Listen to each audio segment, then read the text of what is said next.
Welcome to Actuate Water Faucet, an innovative blockchain faucet dedicated to revolutionizing water management in communities, especially in northeastern Kenya. By leveraging blockchain technology, Actuate Water ensures fair access to clean and reliable water sources. This initiative not only empowers economic prosperity and educational advancement, but also contributes to reduced crime rates. Our project incorporates a 3-day creative training program for community development workers. These workers will educate households about transformative change, what we call metanoia. This process involves envisioning the future they desire, understanding their current conditions, and mapping out how to achieve that future. Within the Actuate Water Faucet, we offer an innovative 8-week learning program. This hybrid program combines online and physical meetings, catering to diverse learning preferences and schedules. Participants actively engage in these sessions and earn tokens as incentives for their contributions. These tokens serve a dual purpose. They not only reward individual participation but also empower community development workers. With these tokens, workers can train households within their communities, amplifying the program's impact far beyond the immediate participants. This creates a cycle of empowerment and knowledge sharing, enhancing community resilience and well-being. Our solution facilitates economic activities like agriculture and small-scale businesses. It also alleviates the burden on children, particularly girls, who often miss school to fetch water from distant sources.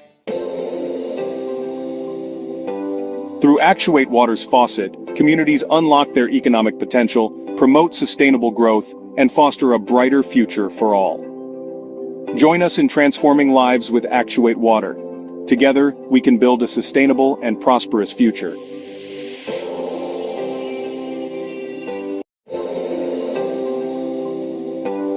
Welcome to Actuate Water Faucet, an innovative blockchain faucet dedicated to revolutionizing water management in communities, especially in northeastern Kenya.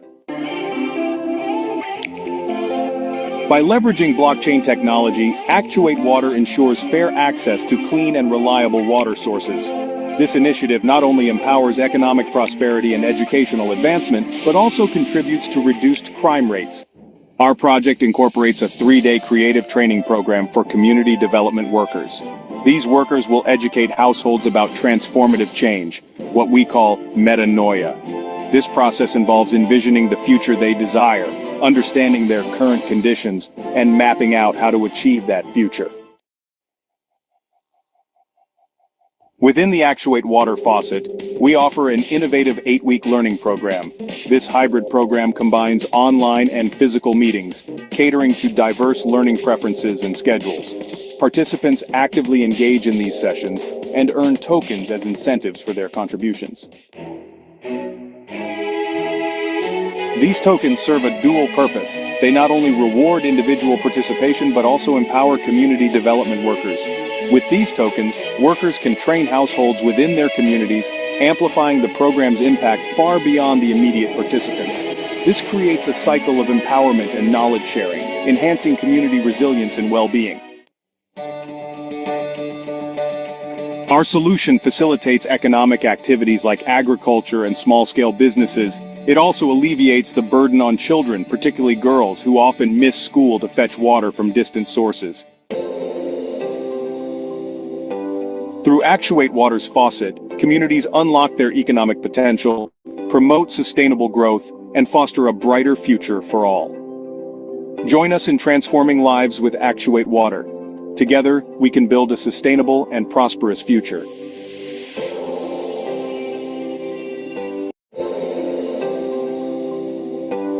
Welcome to Actuate Water Faucet, an innovative blockchain faucet dedicated to revolutionizing water management in communities, especially in northeastern Kenya. By leveraging blockchain technology, Actuate Water ensures fair access to clean and reliable water sources. This initiative not only empowers economic prosperity and educational advancement, but also contributes to reduced crime rates. Our project incorporates a 3-day creative training program for community development workers. These workers will educate households about transformative change, what we call metanoia. This process involves envisioning the future they desire, understanding their current conditions, and mapping out how to achieve that future. Within the Actuate Water Faucet, we offer an innovative 8-week learning program. This hybrid program combines online and physical meetings, catering to diverse learning preferences and schedules. Participants actively engage in these sessions and earn tokens as incentives for their contributions. These tokens serve a dual purpose. They not only reward individual participation, but also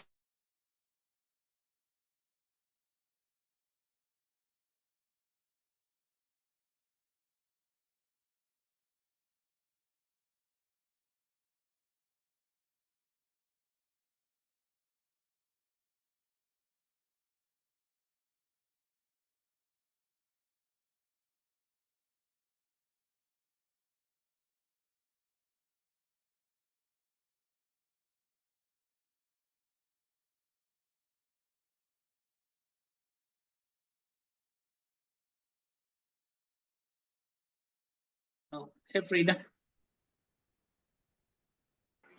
Hi, Doc. So good afternoon or good evening. So Good evening. let Yeah. me turn off this noise maker. Okay, good evening. Yeah.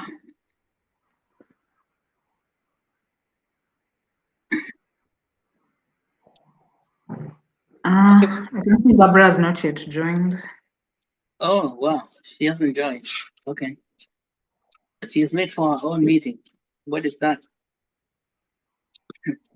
Shaleo. So I've asked Doc.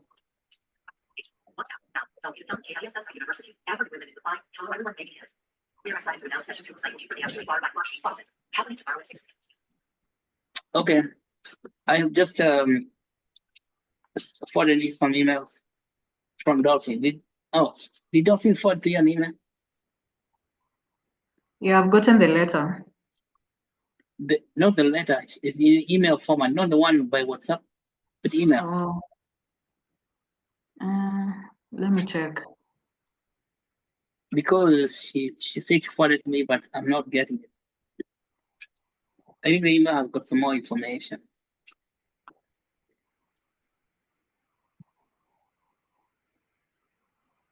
You have not received any email. Okay, hi Frida. I'm Hi, sending it Dolphin. straight away. Hi.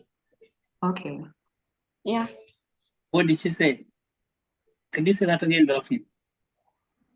Yeah. I sent to Frida that for WhatsApp, but I'm sending it straight away the email. I'm forwarding the email to Frida.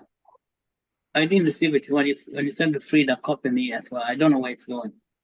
Okay. All right, so we should get started today. What about the topic master? Is the topic master here? Yeah, I can see Mr. Emmanuel is here, and Barbara has also joined us. So, Barbara, hi. Okay. Hi everyone. Sorry about that. I was trying to connect to a stable source of power. Good evening, everyone, and welcome to our session today. We're going to be talking about the soulbound token for the Citizens House. And our topic master today is going to be Emmanuel Wasonga, who has already joined us on time.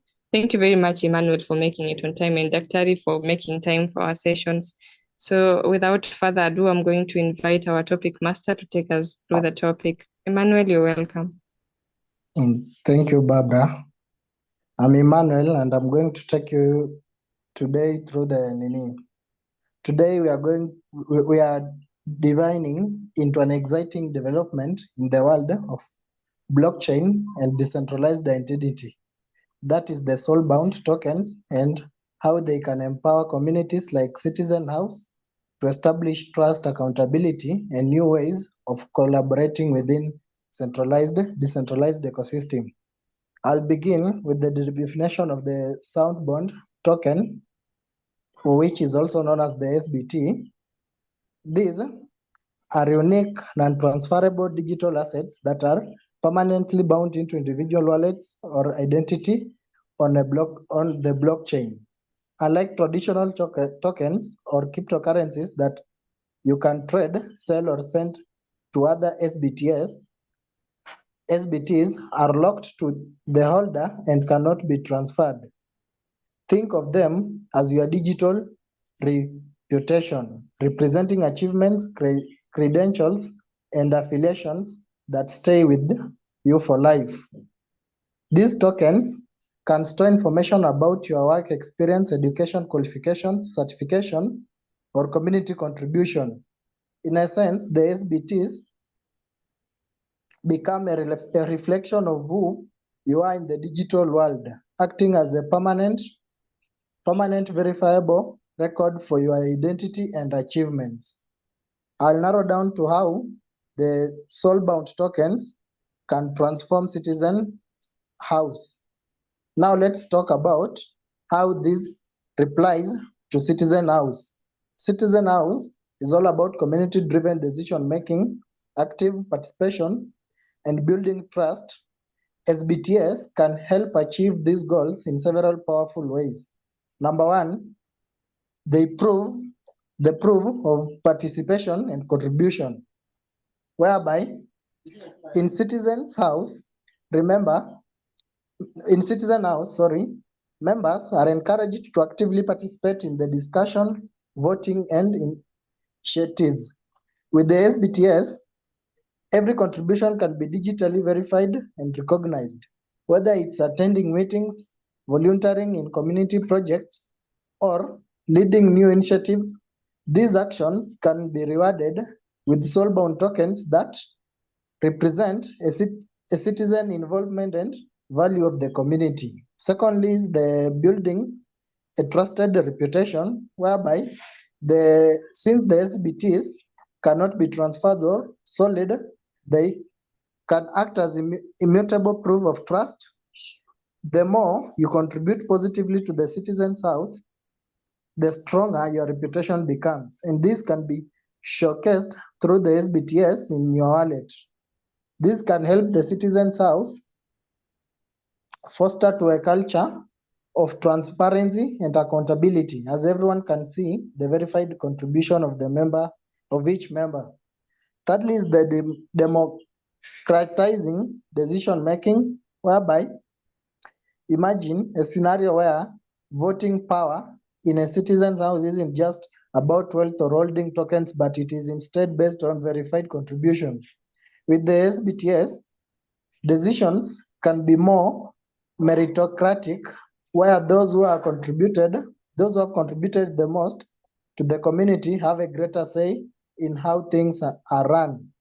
This ensures fair and democratic governance. The fourth one is the incentivizing long life membership, whereby the SBTs can also be used to recognize loyalty and long-term engagement. For example, members who have been with the Citizens House for several years could earn SBTS that act as a proof of tenure. These tokens could unlock certain privileges or governance rights that are only available to the most dedicated members, promoting long-term engagement and a stronger sense of belonging. The next topic is on the SBT use case in Actuate ecosystem.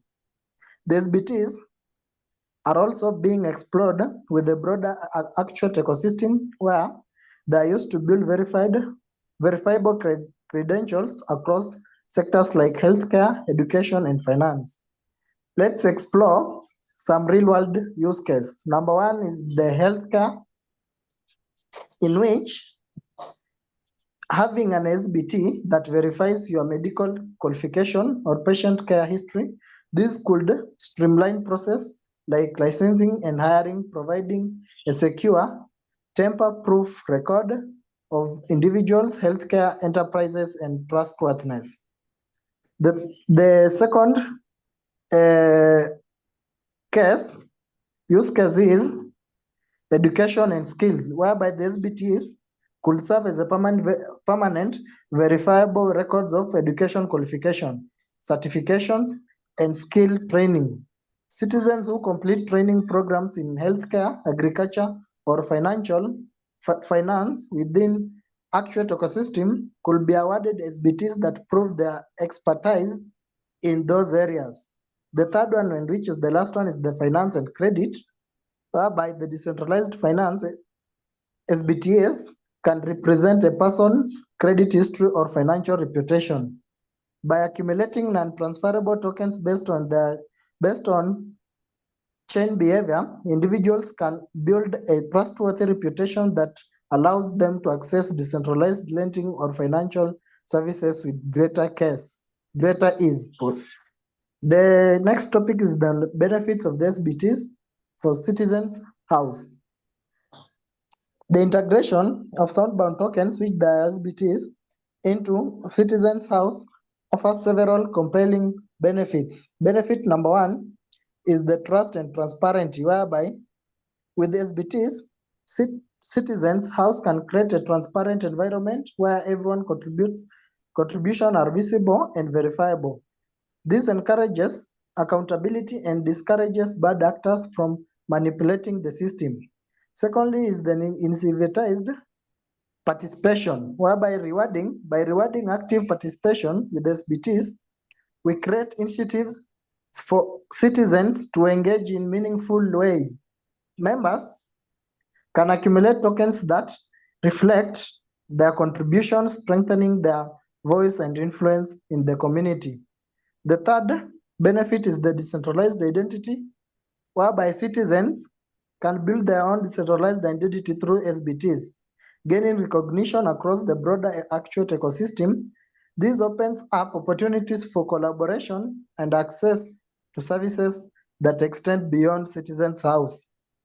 The fourth one benefit is the recognition of expertise, whereby members can contribute valuable skills, knowledge, or leadership can be recognized with specialized SBTs, creating a system of recognition that builds a culture of meritocracy.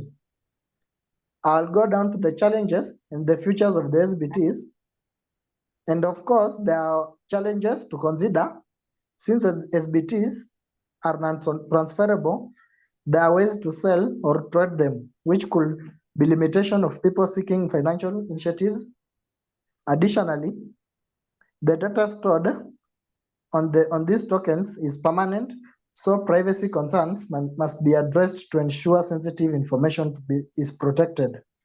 However, the potential for the soundbound tokens revolutionize how we manage trust, identity, and contribution in decentralized community in immense.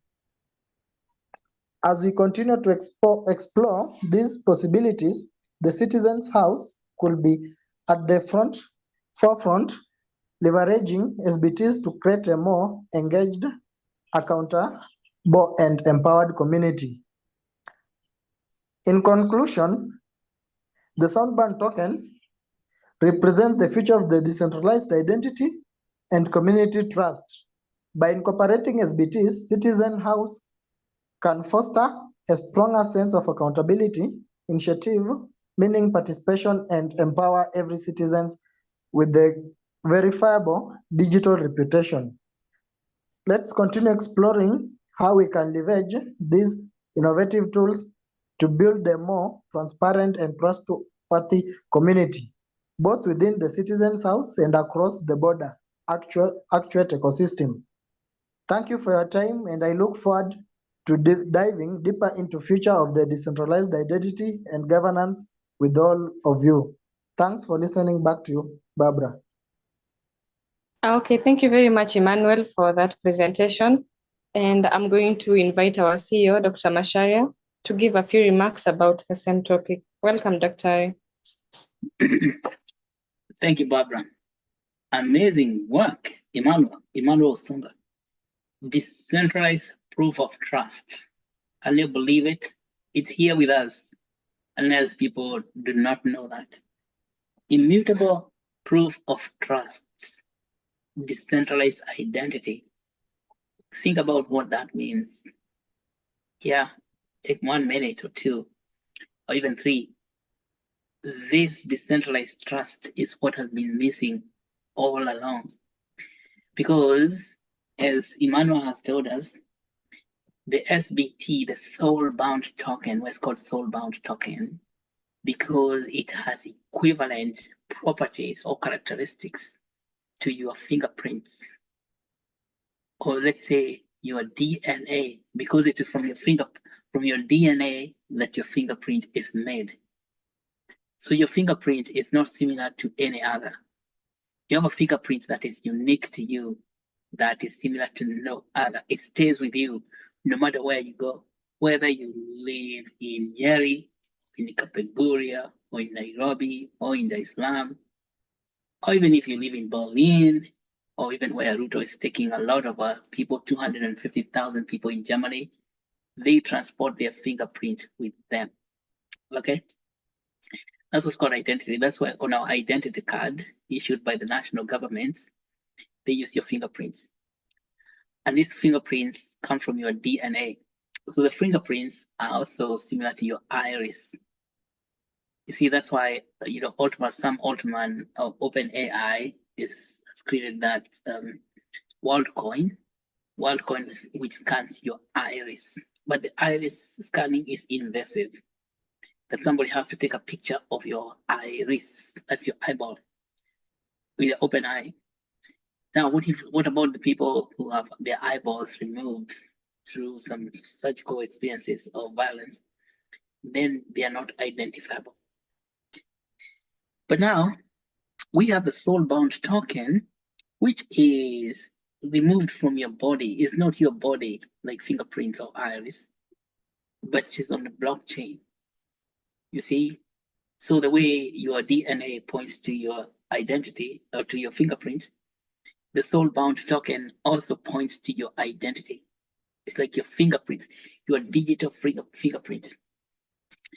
And the same way that the DNA or your genetic code is decentralized, because there's no DNA, nobody's DNA that looks like somebody else's.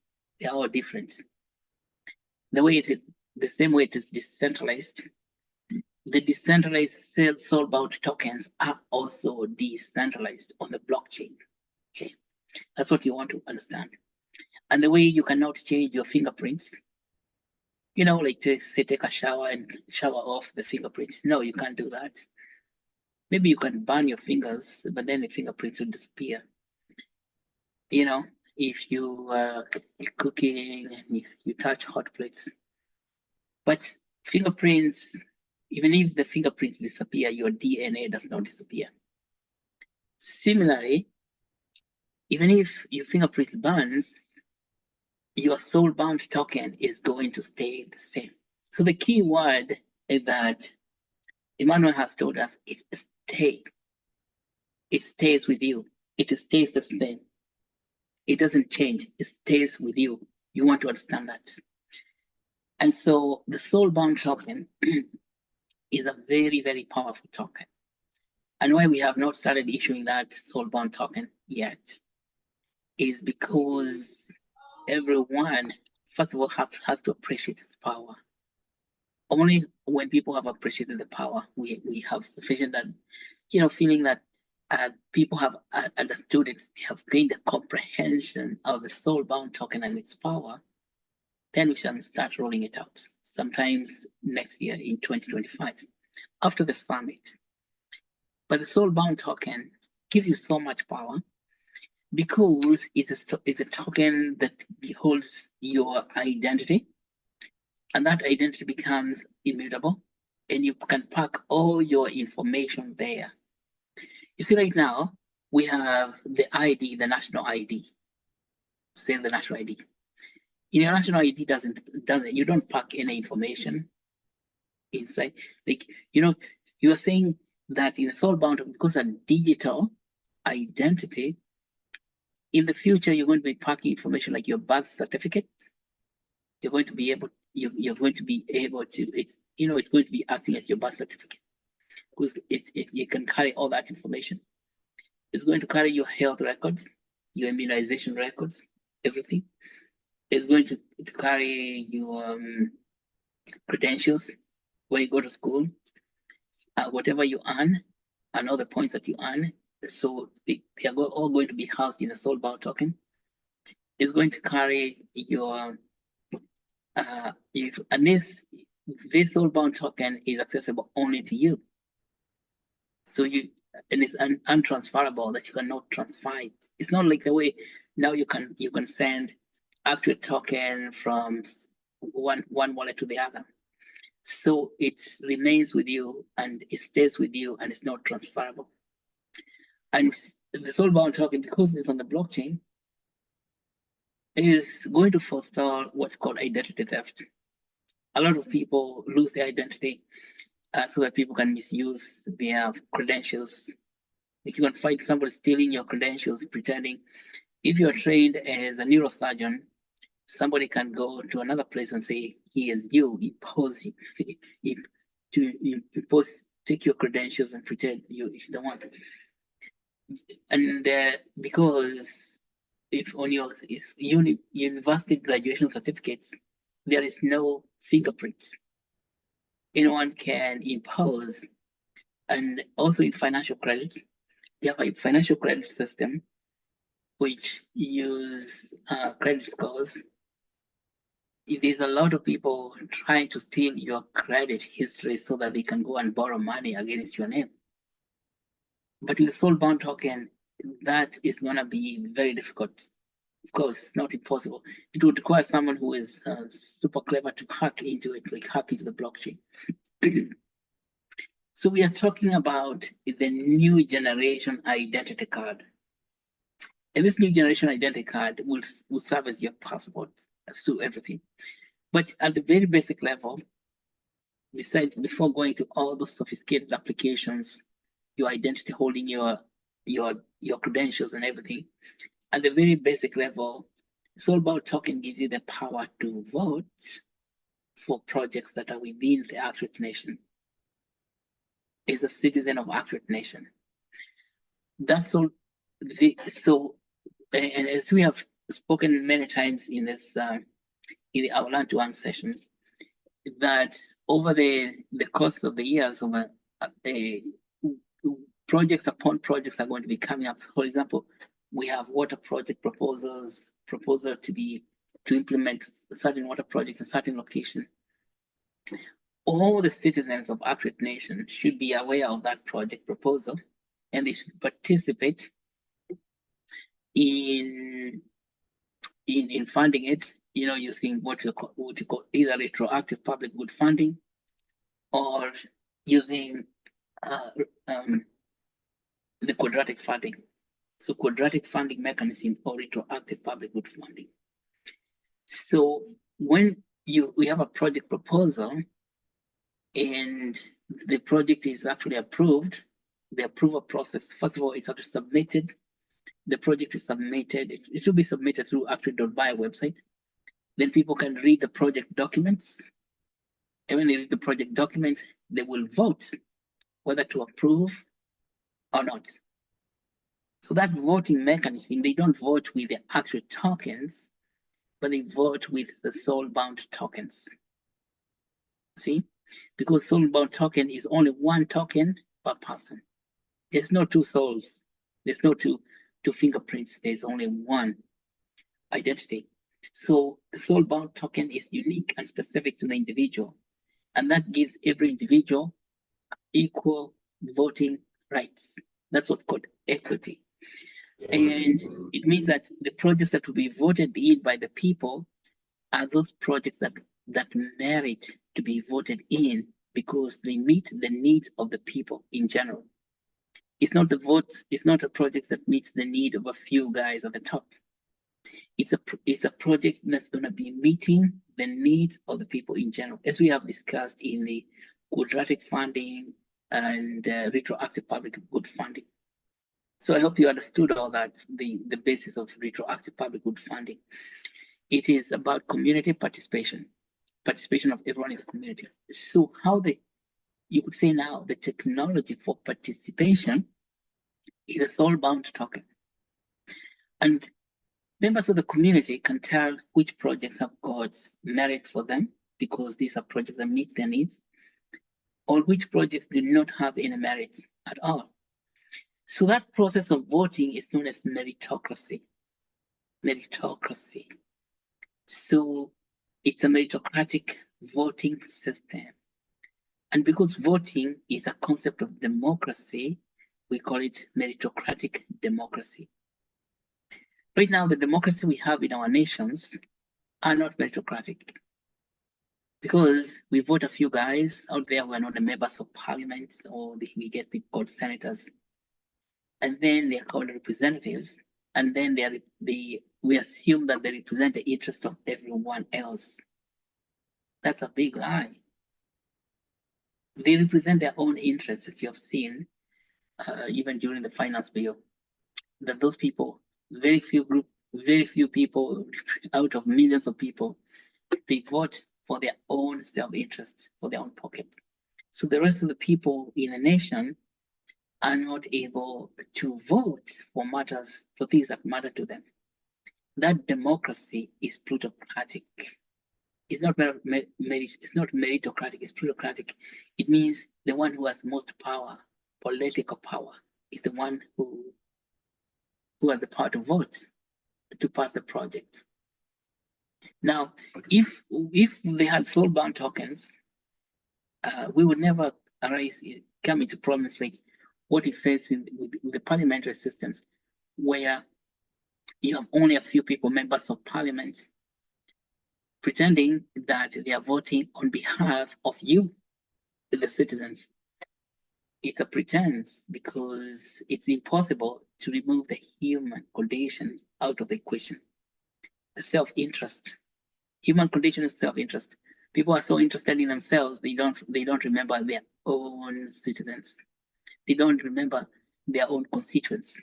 They don't remember them. They are just interested in their own pocket. And so soul-bound token helps to kick that out of the way. That the self-interest problem gets knocked out of the field. That now, instead of self-interest, you have participation of everyone. That is why it's called inclusive democracy. It's democracy of inclusion. Right now, we have democracy of exclusion, which is counterintuitive. It's actually contradiction. Yeah, but I think it has a reason that way, even in form of contradiction, because we did not have technology for decentralized voting, but now we have it. Because we have the technology for decentralized voting, and we can have meritocratic democracy. Why not use it? Yeah. Well, we're going to use it. We are not of them that goes back to palliation. We are not that goes back to palliation. Where plutocratic democracy is fronted in as true democracy. It is not true democracy. It's a democracy of the haves, not democracy of the have-nots. So that is why soul-bound tokens are really, really powerful, really, really powerful. And we want to implement them very carefully, very judiciously, so that people have good understanding what is coming. Because if you give people something so powerful, such as this, so suddenly, they can destroy themselves with it. You know that. So that's why Paul, remember Apostle Paul? Apostle Paul, very intelligent guy, he said, milk for the babes, meat for strong men. Did you see that? Milk for babes. It doesn't mean babes like girls, the way Kenyans say girls are babes. No. Babies, little babies, milk for babies who are breastfeeding. Milk for babies, meat for strong men. That is what he was telling the Corinthians. That means when you have something so powerful, so transformational, you need to feed people slowly. Otherwise, you can get so serious revolt. They can get indigestion. That's why you don't give meat to babies. You don't give babies namachoma. So milk for babes and meat for strong men. Only the point when people become strong enough, the strength we're talking about is the strength of understanding, or expanded degree of consciousness. So when people go to university, they have degrees, they graduate, first degree, second degree, third degree. First degree is called bachelor's, second degree is called master's, third degree is called, university degree, the doctorate. Mhm. So it's the same thing. That degree of understanding is the degree of expansion of consciousness. That life is like that is knowledge. Let's talk about knowledge in life. It comes to you in form of degrees of awareness. That soul-bound tokens are tokens that require some higher degree of consciousness, say like a master's level understanding, and you guys are master's level understanding, to really understand what is identity, what is trust, and what is decentralized identity, what is decentralized trust. And I think that as we keep talking about these things, the more we talk about them, the more you understand them, because become very powerful. Right now, our identity is governed by a few loads of identity from up there. It's almost as if like we are not even conscious of it. They just play around with our identity like this and that. And I'm seeing them resisting very hard the decentralized identity systems because they want to be in control of the people, of identity of people, so they can keep certain people very, very poor and dependent while they're eating all the money. Okay, but well, this type of democracy, meritocratic democracy, as you can see, it helps to usher in people with knowledge. Just a few minutes ago, we were talking with Dolphin Akinyi, the Queen of African Women in Decentralized Finance, about Lumumba paradox. You all know who is Professor Pierre Lumumba. Lumumba, who is an Africanist, let's say Pan-Africanist. He wants liberation of all Africans with economic freedom. And he keeps saying that people with knowledge, or like people you find in the universities, those highly educated people, they do not have power or economic power. That's why professors, lecturers are always going on strike to try and get paid their worth. They don't have economic power, and they cannot, even people graduating from universities, they don't have power. But people without knowledge, who are in the political establishment, they have all the power, and they don't have much knowledge.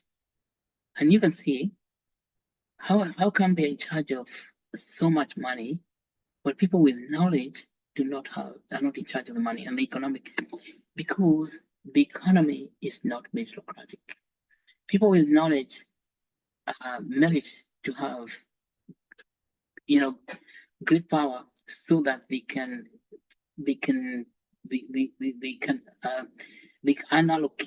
allocate funding the correct way. But when you have people without knowledge having all the power, then there's misallocation of resources. Because with people without knowledge, when they get access to money, what do? They go to buy vain stuff, like they go to buy shoes or belts, wristwatches, and a lot of feel-good things, instead of investing in human development or the development of the nation, or even economic development, because they don't have knowledge. All they're thinking about is how they can look good, to appear good in front of everybody else. That thing is called Lumumba paradox. Why is it that in many African countries, people with knowledge do not have power, and people with power do not seem to have knowledge? That's Lumumba's paradox. So there's no merit in the work. There's no meritocracy in the present governance structure, because it's very difficult. Even when people try so much, like what the Gen Zs have tried to do in Kenya, protesting on the streets, you find that zeitgeist, can we call it zeitgeist? That thing comes out and try to crash the effort to go towards meritocracy. So it's called I think zeitgeist is a German name. Yeah. So which is a phenomenon. It's that thing. It's called a thing or spirit, evil spirit, comes out, or maybe you can call it evil spirit. It comes out and crashes the strive towards meritocracy. Okay, strive towards meritocracy. Now, what you're saying, the soul-bound token, we don't have to have physical protests, people running up and down, police battles on the streets, getting tear gassed everywhere. If a soul-bound token resolves the question completely, and people with knowledge, when they have soul-bound token, they are now able to vote directly for them, for meritable projects, for projects that matter to them. And they can allocate funding using the retroactive public good funding, RPGF. So, ladies and gentlemen, what I'm telling you, it's some extremely heavy duty work that has been going on over the past 3 or 4 years. This work is ready, it's available, it's centralized finance, and it is not about whether we want to take it or not. It is here with us. So let's take it. And all the people in Gen Z need to understand that what they are striving towards, that meritocratic governance system, is already available today. Today, without getting tear gas or anything, because there's no tear gas in the blockchain. You understand? So you could say that it's a movement that's already come, a time that's here. And what I keep telling you is that when we moved from Web 2 to Web 3, Web 2 came in. Before Web 2, we had only one source of information, the Kenya Broadcasting Corporation. Then Web 2 came along. Besides having KTN and Citizens TV, we got Facebook and we got Twitter and we got YouTube. And so decentralized information, access to information. And then Web 3 came along. Now it's called blockchain. Besides having one central governance system, governing financial governance system, one central governance system, we have decentralized finance.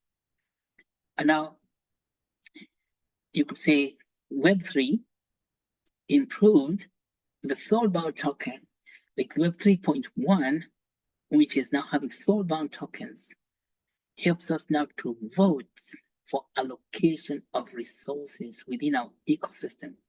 Everybody participates in allocating resources within the ecosystem. So this is not a job for the chosen few. That we like call them chosen few, but say they were voted in. No, it is a job for everybody participating. And so this underpins the retroactive public good funding, RPGF, and quadratic funding. So that's what I wanted to say about that. And you see, this is the true type bicameral governance. So we see in bicameral governance, you have citizens' house and the token house. The tokens are the liquid tokens, the actual tokens you're already holding. The SBTs are in the citizens' house. That's where the souls reside, where your identity resides in the token house.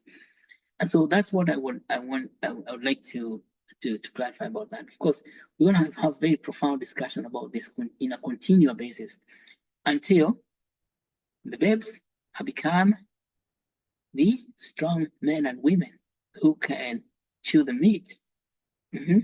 According to Paul, milk for the babes, meat for strong men and women, of course. Paul, when he was saying there was no gender, it was meat for strong men. When this comes, then you know that you're going to be having very powerful position to vote in our projects in the retroactive public good funding project. So as you're waiting for this thing to happen, what I would advise you now is accumulate Actuate token on a continuous basis. Buy Actuate tokens in the PancakeSwap. Go to PancakeSwap. Instead of selling your tokens so you become tokenless, now what is that? Why do you want to go and swap your tokens out? You want to continually accumulate Actuate token. because when the floodgates open, and they're opening slowly by slowly, just in case you're not aware, when the floodgates open, then you find the multitude will jump in there in those pools. The multitude will jump in the pools and get all the tokens become very expensive to acquire. It's better you acquire them right now before the floodgates and it's opening slowly. But you know why people get caught unawares? People get caught unawares. If you have heard the fable of the boiled frog fable, ever heard of the boiled frog? Boiled frog. So a long time ago, one frog jumped into, cold water, and the water was heated slowly. So it was getting warm and warm, slowly, very slowly. And it was rising in degrees when the frog was there. As the water was getting warmer and warmer, the frog was getting more and more comfortable. Okay, more and more comfortable. And so getting more comfortable, then it fell asleep. The water reached boiling point, and what happens? The frog got cooked. Okay.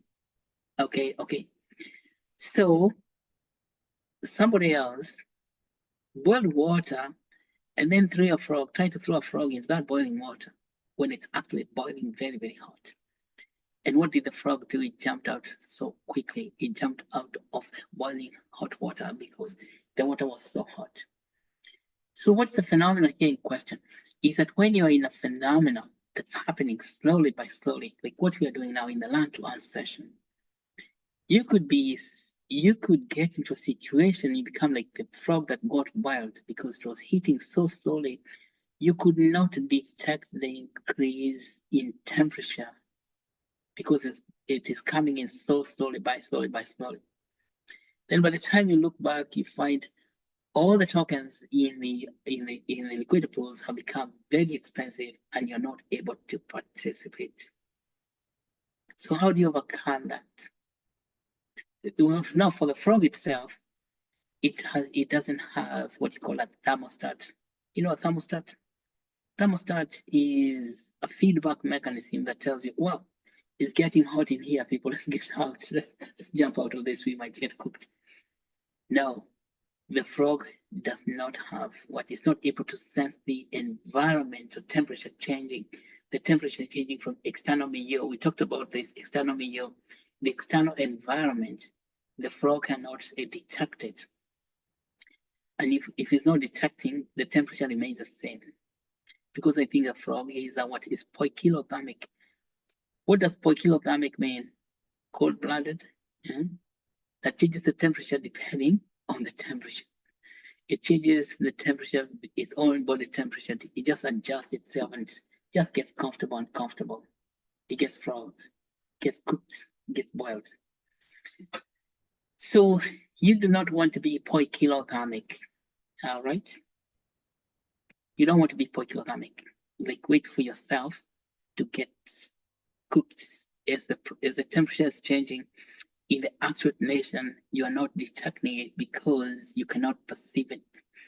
But you want to be the one who is perceptive, who can perceive the changing environment. Because you're perceptive, the way to stay perceptive is to continually accumulate the tokens. Accumulate them, keep buying them, buying. Whatever money you get, you buy.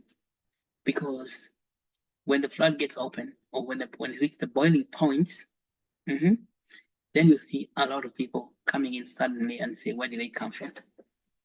Because that's the nature of people. They're last minute people. So I'm telling you this because recently we have had inquiries from many people about where the actual token is located, where they can buy them. And I just want to give you, this is premonitory idea, like warning what is happening, what is coming around the corner. Buy all the actual token you can afford and keep them with yourself. Do not turn them into something else. Because if you do that, the point of buying them is it's nil. There's no point of buying them. If you want to buy them, then you can off-ramp them. Okay? Well, that's what I would like to add about soulbound token. and soulbound tokens are coming out and tokens house. And we want to grow our understanding together. Okay? We grow our understanding together because I believe that we are all people of understanding. Because people of no understanding are not admitted anywhere. Well, because they're not worthy. Let's say you don't want to be a worthless person. The worthiness is about understanding. Okay, that's enough for today from all this. And back to you, Barbara. Okay, thank you very much, Dr. for that. And I think everyone should go and read about the story of the frog so that they can get a better understanding of what the frog and the lessons they're supposed to pick from that story. So I want to make a few announcements about the summit. And I want to remind everyone that we have an upcoming Actuate Nairobi Summit in December 2024. And it will take place at Kenyatta University in Nairobi, Kenya. And the summit is focused on leveraging blockchain, artificial intelligence, and decentralized finance, and other cutting-edge technologies to address critical issues in water management, health, and human development across Africa. And that we are thrilled to announce that we already have confirmed 100 high-profile speakers from around the world. And these are experts and leaders from diverse fields, including technology, finance, public policy, and environmental sustainability. They're going to bring invaluable insights and share innovative solutions that can drive real change. And then there are several ways you can be able to participate in this event. First is by attending the summit, and we have already created a page for the attendees. You can go to our website and sign up as an attendee for the summit. And then you can join as a speaker or a panelist. And as I said, we already have 100 high-profile speakers who have filled up the slots for the panelists. And then you can also join as an exhibitor or a sponsor. And that way you can be able to gain visibility and demonstrate your commitment to innovation and sustainability by sponsoring the event.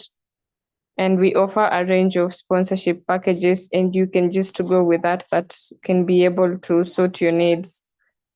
And then the summit is going to be more than just a conference. It's going to be a platform for action and networking. And by being a part of the summit, you're going to contribute to meaningful discussions that can lead to real-world solutions. And you'll have a chance to influence policy, to collaborate on groundbreaking projects, and make connections that could drive your initiatives forward. I want to encourage everyone to register today if they haven't registered for the summit, and the spaces are filling up very fast. And we also want to ensure that you have a seat at the table. You can visit our website to sign up, explore the agenda, and learn more about how you can get involved. Lastly, if you have any questions or you need more information, you can always reach out to us using our WhatsApp group. You can also visit our website at www.actuate.bio or email us at info@actuate.bio. So thank you very much, and I hope to see you all at the summit. And with that being said, actually there are no questions or comments. I want to say that this is a learn-to-earn program where we teach you and reward you, and therefore I have shared the attendance form that the attendees can be able to fill so that at the end of the month, they can be able to get their Actuate tokens. So you have 5 minutes to fill up the form, and then you can leave after filling the form. Dr. Any comments? Or we can close. Well, the comments is that all of you come to the summit because that's why we're gonna have serious profound networking. And networking, as we say, this summit is about finding or creating the future we truly want. That future is, or that process, by the way, those who do not know what that is all about, because it's something that is not really taught, is what is known as presencing. Presensing is the technology for bringing to the present the future we truly want. You see that what we talked about, soulbound token, and now all these identity trusts, decentralized identity, decentralized trust. That's the future we truly want. Okay? Okay. So we want a future where we have meritocratic democracy. That's what we want. But how do we get to that future? So this is what the summit is all about. Bringing to the present the future we truly want. So there's a technology for doing that. It's called a technique, which usually happens in 3 steps. And we're going to implement it that through, and you will see it happening. You see it unfolding in your own eyes. And it's very powerful when it's put down, Remember, the summit itself is highly multidisciplinary. We have professionals from all disciplines coming in. And each one of the speakers that you have seen listed there has the potential to attract more than 10 speakers. So all going well, we'll have more than 1,000 people on the ground at KU, okay? Yeah, I'm persuaded of that, unless something happens, like you say, a force majeure, like, a tsunami or something like that prevents, or even a political upheaval can prevent stuff like that happening. But all going well, you have many, many people. And when you have so many people, and you multidisciplinary, that's very high profile, the process itself has to be highly managed, so that you can achieve very profound connections between one another. Remember, we are talking about inclusive collaboration. And this collaboration is where not only do you identify people who are your role models, you get to network with them deeply. You get to understand them very well as they get to understand you. Remember, the second commandment is about us implementing love others as you love yourself. So that thing, you could say, it's like a meeting of love for one another. I'm talking about love in the professional sense. Okay, they understand that. Love for one another. So, and that means that you'll be in a situation where you are able to get into the souls of the other people as they're also getting into your soul. I mean, soul of the shoes. So you can completely understand each other. And when you have that depth of understanding, then amazing things happen. That, as we said, creating the future we truly want. First of all, the very first day of the meeting or the event, we're going to have, before we even talk about the day of the meeting, people are going to be divided into different workshops. Workshop means not the word work, W-O-R-K, kazi. Shop is a place to do the work. So come prepared to work. What you're bringing to work is what? Your own gray matter, your own brain, your own knowledge and skills. Bring them to work, put to work in a workshop format. So you're coming to work, you're not coming to sit around and just get what served food created by other people. No, it's you coming to directly contribute. That's what the workshop means, that is active participation by yourself. So every individual participates in the workshop. The workshop is about creating what? The future we truly want. So as I said, the very first day is about looking at that future that we truly want. That's going to be on day 3, day 3, December 3rd. So what is that future? What does it look like when we have meritocracy, meritocratic democracy? We can vote for our projects, we can create our projects, and these are projects that are specific to different disciplines. Because you're going to have 15 different workshops working individually, each workshop may have at least maybe 100 people. For example, we have workshop on women. African women in decentralized finance. And we want that workshop to go to people to sit together and say, what is the future for us where women have got equal access and the women have got power, they're fully empowered, and they have access to finance. Okay. We have workshop on water, because today we are talking about water.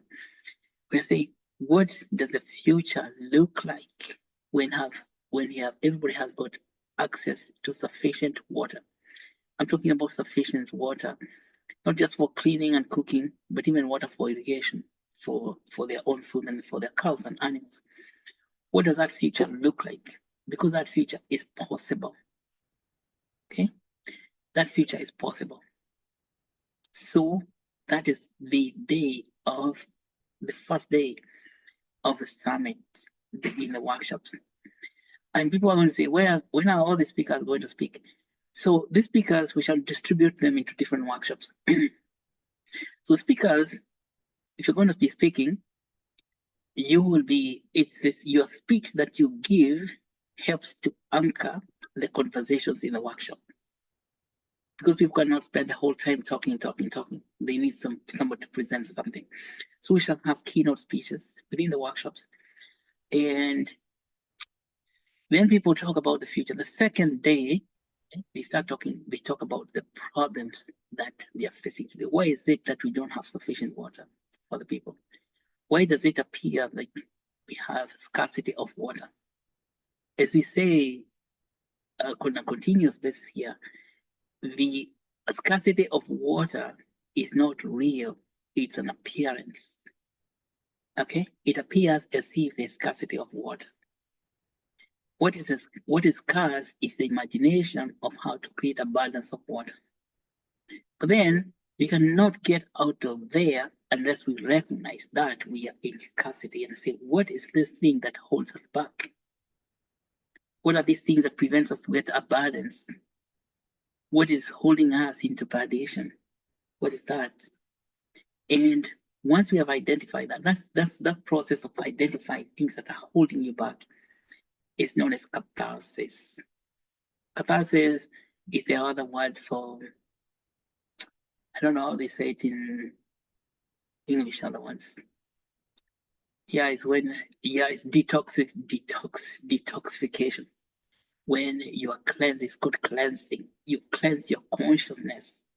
It's cleansing your soul from things that are holding you back.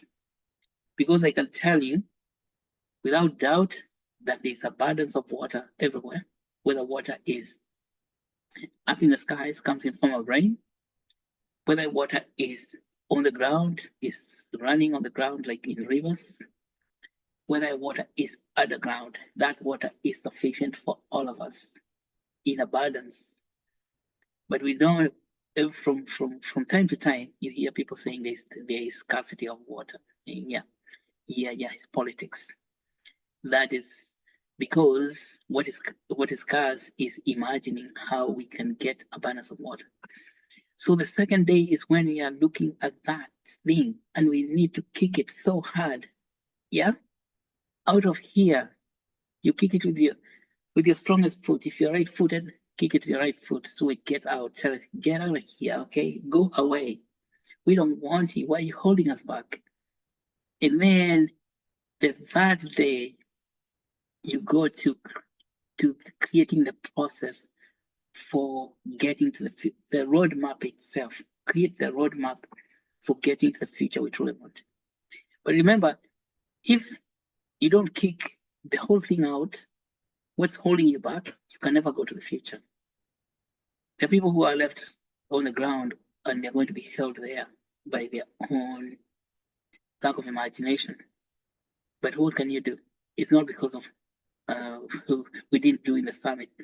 So you want to identify that even for yourself. Anytime you have something that you would love to achieve, and then you actually recognize it, you know what it is, but then you don't kick it out of the way so that you can go to the next level, you know that thing is holding you back. And so what we want to understand by the third day is what we want to achieve is that movement of consciousness, a shift of your mind, a shift of your awareness to open up and discover that what you think is holding you back is just an illusion. Okay, there's that illusion that holds us back. And that's what we want to kick out. Yeah, some guys with the people called phenomenologists, you know, the guys people phenomenology, they call that phenomenological reduction.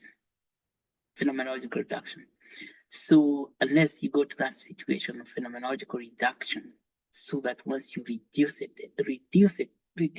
until it becomes insignificant, and then you kick it out of your consciousness so you can open yourself up to new phenomena, to the future you truly want, but you can never reach there. And people who teach this stuff, say at MIT in organization science, so what they call it theory U. Theory U, Otto Scharmer say that you have to descend. See, like imagine letter U. Letter U has got the left side of the letter U, which is descending. You come down to the bottom. The bottom of the U is which now you start crossing over to the other side, so you can start ascending the letter U. So this is presenting, bringing into the future, bringing to the present the future we truly want is letter U. Now to conclude, I will tell you the three things that inhibit us from getting there. And the three things that we can inhibit that phenomenological reduction. Thing number one is your own mind. The intelligence of the mind. Your mind will convince you that there's scarcity of water, even in northeastern Kenya, there's no rain. And your mind, you see, there's a lot of studies to show that the precipitation there is this and this. You know, a lot of these guys from the universities, they come with gargantuan amount of data telling you why what you're saying is not possible. Okay? That is called the enemy number one. It's called the voice of judgment. That voice of judgment prevents you to gain access to your intelligence in the mind because you're judging the situation from your physical senses, from what is evidence, from what is seen. Then you cannot begin as descending down the left arm of the U, so you can go to the next level. The next level is once you have overcome the voice of judgment, which is known as VOJ, you start gaining access to a higher self, where you can gain access to the intelligence of the heart, your heart itself, because your heart knows much more than the mind. If you have the heart, and the heart is seat of feeling, is that you will know that for people living without water, you'll start thinking about them positively and seeing what you can do. Not just the people, even the livestock, the wildlife, the trees, the fauna, the fowl. That requires you to open up your heart, to gain access to the intelligence of the heart. And then you can consider others, because there's some people, because they have so much abundance of water, they think that those people without abundance of water are just stupid. That's in other words, they are heartless, or you don't want to be in that situation. But that's a phenomenon that one has to overcome. It's known as voice of cynicism by Mr. Otto Scharmer himself. Because voice of cynicism, being cynical about others. You've seen that we tend to downgrade the others, downplay them, because the other doesn't matter so much as ourselves. That's why the second commandment is love others is even more than you love yourself. But even loving others is not sufficient, because even after loving them and saying those people who are living in such conditions require abundance of water, you're not just going to do it, you're just going to say, okay, it's about them. But are you going to take action? What prevents you from taking action? Taking action. What prevents you from taking action? Like now what you're saying, what prevents you from going to those liquidity pools and buying those Actuate tokens? What prevents you? What stands in your way? And they say, what prevents us from creating abundance of water? What prevents us from creating abundance in our own life? Is that thing called fear. Fear, fear itself is what is known by in Christian religion as the devil.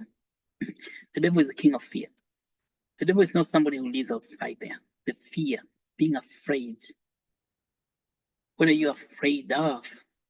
You're afraid of losing what you already knew to be the truth. The truth is what your eyes tell you. From your judgment, from what you know. People are afraid of losing the little they know so they can go into the new world. They cannot let go. And that thing of refusing to let go is brought in by fear. People are terrified of that. There's nothing more terrifying to human beings than losing the grip of what they already hold to be true. Yeah. Like if we believe that there's we don't have water, there's scarcity of water, we are afraid of saying there's abundance of water. That is voice of fear. That fear is very, very hard to let go for everybody. Almost 99% of people cannot let go. And you can see, you cannot innovate or create new things if you're holding on to the old. That is why it is written that you do not put new wine in old bottles. That the old bottles have to be thrown away so you get new ones. That is a new thing, new phenomenon cannot get into the old space. And even similar here, we cannot put these ideas of soul-bound tokens or even meritocratic democracy in old systems. But people are afraid of letting go. Letting go. Only when you let go, then the future begins to emerge all by itself. Because the future is not anywhere else. The future is present. So I want to tell you that you have the future at hand, and I think that's what John, John in the Holy Bible was calling the kingdom. The kingdom of God is in your midst.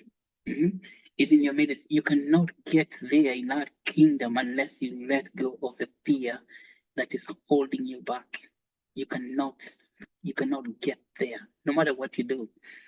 So that thing that prevents people from going to where they're supposed to go, to get the future they truly want, is a stumbling block.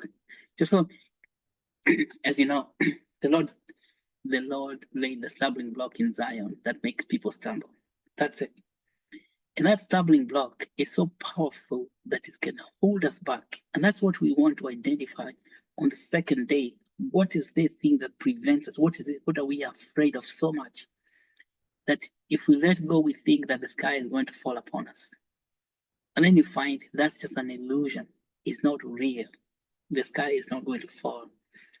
So long as we agree to jump, you have a leap of faith, a leap of faith, a leap of faith. Now, according to Sharma, in the theory U, that leap of faith is when you cross down the U at the very bottom so that you can start ascending on the right side of the U. And the right side of the U will now give you what the future we truly want. And that future is the day 3. But you cannot get there unless we identify that fear, which is the day 2. All of us, we identify the fear factor, the thing that's holding us back. And what we are afraid of is not a physical thing. We are afraid of losing what we think we already know. Okay? We are afraid of losing the stories we have created for ourselves. Why we are poor, why we don't have this, why we don't have what, why we don't. We are afraid of losing that because if we think we lose it, we will have nothing to talk about. So unless we let it go, you know what happens? We're going to stay the same in that situation. But then we let it go. But that thing is very, very hard. And you are told that the cock will not crow. By the time the cock crows the first time, you will have denied me 3 times. You will have denied me 3 times by the time the cock crows at 4 a.m. Why? Because say, no, I wasn't there. wasn't me. I was not with him. You all know what I'm talking about. Until the cock crows 3 times, you'll have denied me 3 times. The 3 times we are talking about denial is the voice of judgment in the mind, even the voice of cynicism in the second one, and the third is the voice of fear. Those are the 3 instances of denial, of releasing and letting go. So that's not something that is very easy for individual human beings. So you can see this is going to be a very powerful, you could say, transformational event, transformation. It's called metanoia, shift of consciousness. And I hope we achieve that. And if we achieve that together, I'm telling you, we are setting on the right side of the U, going up, that we are setting our consciousness to believe. Remember, I said the word to believe that there's abundance of water from heaven coming out in the form of rain. All we have to do is figure out how to harvest that water, which we already know how to harvest. Why we are not doing it? Because we want to sustain the narrative of scarcity. Yes, because we want to sustain the narrative of scarcity. So we don't harvest the water. There's more water that we can capture when it rains, running off the ground by putting up water pumps. Why do we don't do that? Because we tell ourselves that there's scarcity of water. And there's more water underground which we can dig out from wells so that we can feed our livestock and animals. And then on the 3rd day is when we say, let us create that future together where there's abundance of water. They say, let's do all this nonsense of scarcity. There is no scarcity. The scarcity is a delusion created by ourselves, by the 3 denials. See, that's what Simon Peter was told. So listen, you will deny me 3 times. As I keep telling you, that's a story of consciousness. Your consciousness denies you 3 times. Your mind, voice of judgment. Your heart, the voice of cynicism. And your being, yourself, the voice of fear. VOF is the greatest voice that stops you from gaining access to the intelligence of the will. Remember, fear inhibits your access from intelligence of the will. And you have the will to get abundance, but you don't go there because you're afraid. Now, when you're afraid, remember what Paul is saying. We are not of them that are afraid. We are not of them that you draw back to perdition. We are not of them that draw back to perdition. Drawing back to perdition is because of fear. When you're going forward, you start mark timing, or then you start backtracking. So by the 3rd day of the workshop, we want to have, decimated that fear, so that we can rise up above it, and then forget it, and then tell the fear, okay, you stay over there, and we are here. Okay. Remember, the letter U has got the left arm, and then the right arm. So on the right arm, which is an ascending arm, is separate from the right arm, but they are connected at the bottom.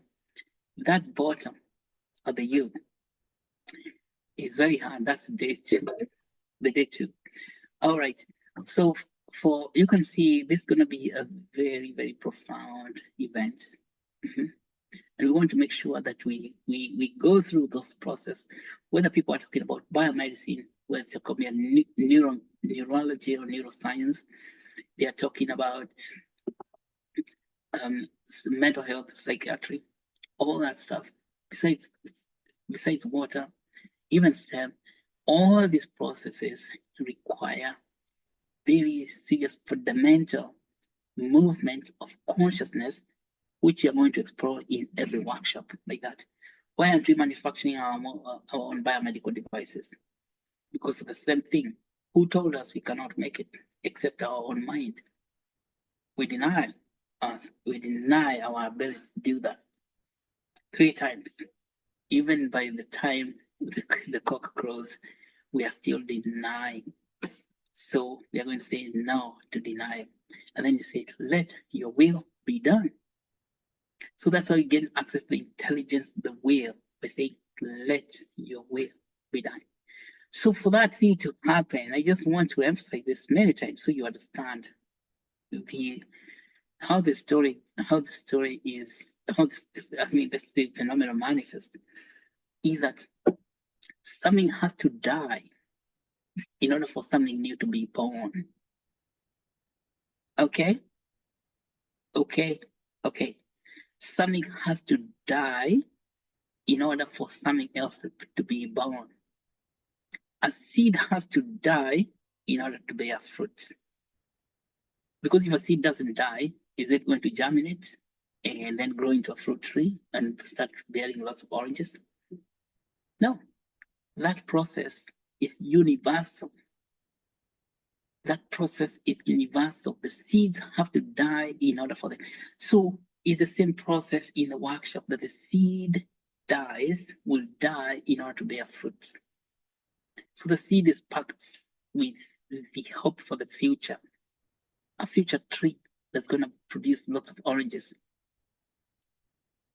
That seed, the orange seed, if it refuses to die because it's afraid, can you imagine the seed is going to be afraid of being buried in the soil? It's going to stay there underneath the soil for so many days. What is it going to be breathing? What oxygen is it going to produce? Imagine even if an egg refuses to hatch the chicken, the egg itself has to stop being an egg and hatch out to produce a chicken, which will bear more eggs and maybe produce more chickens. See that? It's a process of nature, but this process is also happening in a consciousness. And that is what we want. That's the workshop. The workshop is where the seed dies, that's descending through the left arm of the U, descending, then it's buried at the very bottom, and then it resurrects in order to germinate and grow seeds, bear fruits. So you see, I hope you all understand this, how seriously powerful it is. And people have written about it in so many different ways. And it's this organization science, the science of creating new things. And that's what we want to be able to achieve by the end of the summit. So on day 4, all the workshops are going to meet together. And we have a summit of workshops, a summit of creations. They say, what have we created? What's the future have you created? Which future have you seen? And then we document that. And we have a big document, which is going to be the proceedings of the summit. And you will see that we create a future that's very powerful. All we have to do is now sit down and start implementing it. Of course, we must have follow-up summits. Why this thing is going to be very powerful for you is when it's going to, whatever is going to be created, you'll be part of it. You'll be inside it. That's why we follow this process known as co-creating. So you co-create, we co-create the future together. And so by the January, you will be part of a movement that's creating the future for Africa in health and human development. See that? That is the nature of the event. It's going to be very, very powerful. And I'm sure you. So first of all, bring your appetite for creating. Okay, all of it. All your appetite. Come hungry. All right? Come extremely hungry, because blessed are those who hunger and thirst for righteousness. To get the right thing, so blessed is you, because you'll be there with a lot of hunger and thirst for the righteousness, because you will be filled. It is written by Matthew himself. Blessed are those who hunger and thirst for righteousness, because they shall be filled. Don't come full. Usikuja umejaa. Don't come full of things of your own. Come there hungry and thirsty to learn from others, and you'll be filled, because you come hungry and thirsty. If you come full of the ideas that there's scarcity, then you're going to be filled with scarcity. That's it. But if you come hungry and empty of abundance, hungry for abundance, you will be filled with abundance. So as it is written, for those who have, even more is given to them and have abundance. For those who have not, but they are full of scarcity, listen to this. Those who have not and are full of scarcity, even the little they think they have is taken away and they have nothing. Also written by Mali himself. So I think these guys were geniuses, or they are geniuses who wrote all this stuff. This is why we want to use these writings very well to instruct us so we stay informed and come hungry and thirsty for righteousness, so that you may be filled with abundance. Okay? The righteousness means the right things to do. All right?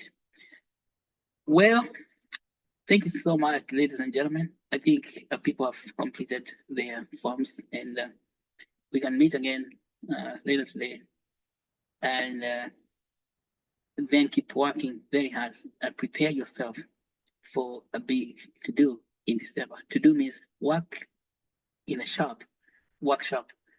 All right. Bye now, Barbara and everyone.